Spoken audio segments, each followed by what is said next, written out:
Cameroon, Bandou, Africa, Bandou, through the world, Bandou. Achille Mana. Achille Mana qui dit que son plus grand regret, c'est de n'avoir rien gagné avec le Cameroun. Ouais.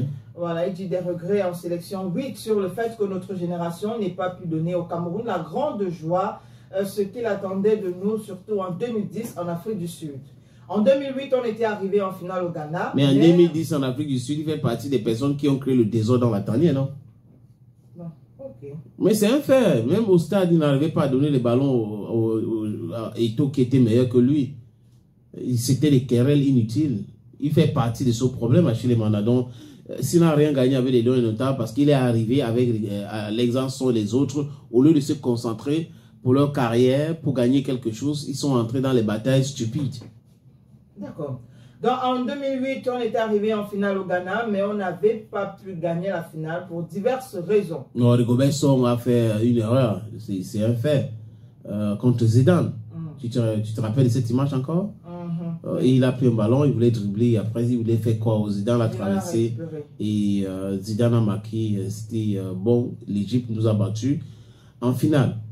Les regrets, c'est ce qu'on n'ait pas pu donner le sourire que l'on aurait dû, parce qu'on en avait la capacité au peuple camerounais en décochant un titre.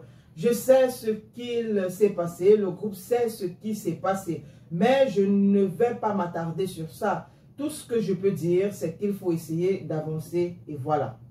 Et Achille Mana aussi, hein, dans une interview, je ne sais pas si c'est dans cette même interview, il a dit que jamais Eto'o l'a contacté pour le poste de team manager.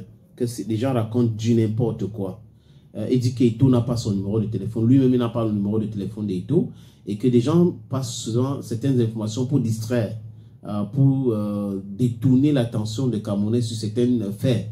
Et que, en fait, il n'a pas de problème avec Eto'o, mais il n'est pas en contact avec lui. Et donc, il n'a pas son numéro. Et Eto'o n'a pas son numéro. Et que Eto'o l'a jamais, à grand jamais, appelé pour lui proposer un poste à l'Africa Foot. Que ceux qui ont raconté cette histoire, ce sont des menteurs, ce sont des petits manipulateurs. Tu vois que les mêmes blocs qui tirent sur Eto'o ont dit qu'Achille Mana avait refusé le poste. Qu'Eto'o lui avait proposé un poste, il a refusé. Voilà Achille aujourd'hui qui vient les dire en Mondovision que ces blogs anti-Eto'o qui divulguent certaines de ces informations-là sont manipulés pour distraire les Camerounais.